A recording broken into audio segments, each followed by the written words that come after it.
अस्सलाम वालेकुम friends, welcome back to Top Smarties. Drama serial Daao. Nisha के तोते शेरू में तो जैसी उसकी जान अटकी है। उसे पेट्स बहुत पसंद हैं, लेकिन हर वो चीज़ जो निशा को अच्छी लगती है साथ की जिद बन जाती है कि निशा से उसे दूर ही करना है। इसलिए तो वो उसका शेरू पिंजरे में से उड़ा देता है। जब निशा को पता चला कि उसका शेरू पिंजरे में नहीं तो गार्ड से पूछती है, तो गार्ड्स बता देते हैं साद बाबा ने उड़ा दिया था। अब तो उसे बहुत गुस्सा आया।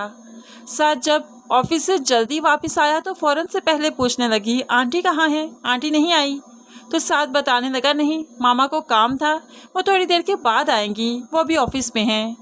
ऐसे में फिर निशा अपनी बात करती है, साथ वो यहाँ पर पिंजरे में आपने यहाँ आए, अब यहाँ पर अटकी अटकी सी बातें की। तो साथ गुस्से से कहने लगा, क्या मसला है, क्या बात है, सही तरह से बोलो ना। तो वो बताने लगी, वो मैंने गार्ड से पूछा था, वो शेरू। हाँ। तो साथ फिर से बोलने लगा, क्या मतलब, जब मैं घर पर नहीं, मम्मा घर पर नहीं, तो तुम गार्ड से जाकर बातें करती हो? तुम्हारी हिम्मत कैसे हुई गार्ड से ऐसे अकेले में खड़े होकर बातें करने की? अब तो निशा को और ही मसला पड़ गया। नहीं साथ, मैं गार्ड से बातें नहीं कर रही थी, बस शेरू के बारे में पूछा, वो पिंजरे में नहीं था। साद ने निशा की कोई बात नहीं सुनी, बल्कि उल्टा उसे ही डांटने लगा कि उसने गार्ड से बात क्यों की। हालांकि साद बहुत अच्छे से जानता है कि निशा उसे क्या कहना चाहती है, लेकिन साद को निशा की फीलिंग्स की कोई कदर नहीं, कोई परवाह नहीं। वो अपना गम अपनी माँ के साथ बांटना चाहती है कि उसका शेरू अब उसके पास नहीं रहा, लेकिन माँ को तकलीफ़ देना नहीं चाहती, दुख देना नहीं चाहती, क्योंकि माँ पहले ही हार्ट पेशेंट है। इसलिए ये गम भी वो अपने ही अंदर पी जाती है। नेहा जो हर वक्त अपनी माँ को याद करती है, तो आसिम ऐसे में उसका खूब साथ देता है। हर वक्त उसके साथ रहता है, कब्रिस्तान पर ले जाता है ताकि उसका थोड़ा सा गम हल्का हो सके।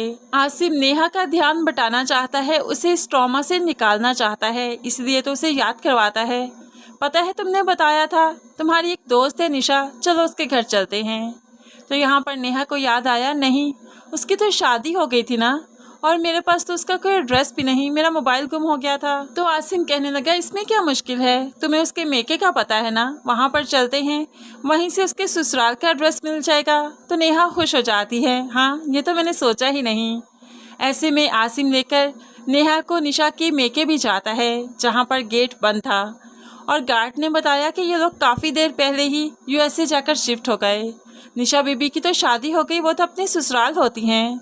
अब नेहा यहाँ से बेउम्मीद ही वापस लौटी। नेहा निशा से मिलना भी चाहती है, लेकिन कोई कॉन्टैक्ट नंबर या कोई एड्रेस उसके पास है ही नहीं। ऐसे ही चाय पीते हुए आसिम माँ से भी बात करता है, आज मैं नेहा को निशा के मेके ले गया था, लेकिन वहाँ पर तो कोई भी नहीं, इसकी दोस्त की शादी हो गई और इसे एड्रेस भी नहीं मालूम, फ़ोन नंबर भी था पुराने फ़ोन में और वो फ़ोन भी गुम हो गया।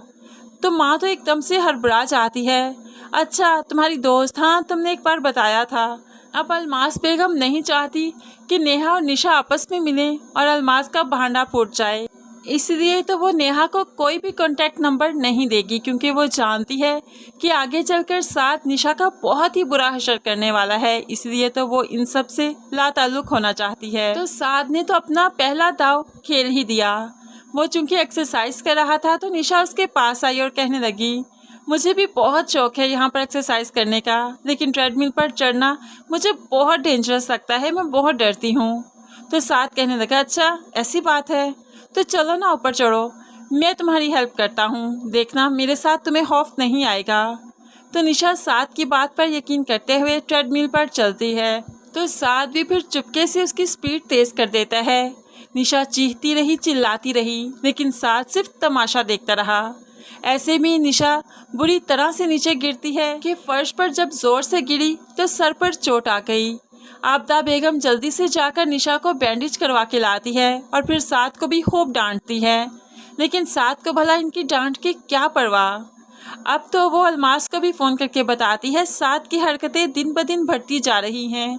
निशा को ट्रेडमिल से गिरा दिया और उसके सर पर मैंने बैंडेज लगवाई, उसे तो कोई परवाह नहीं थी कि उसका खून बहता ही जा रहा था। अब तो अलमास डरने लगी है कि कहीं ये निशा को मार ही न दे और सारा इल्ज़ाम मुझ पर आ जाए, इसीलिए तो वो अब आबदा की फैमिली से काफ़ी दूर रहना चाहती है, और आगे चलकर यही तो होगा कि साथ निशा को मार देगा और फिर अलमास की जान शिकंजे में आ जाएगी, क्योंकि आली अलमास को नहीं छोड़ेगा।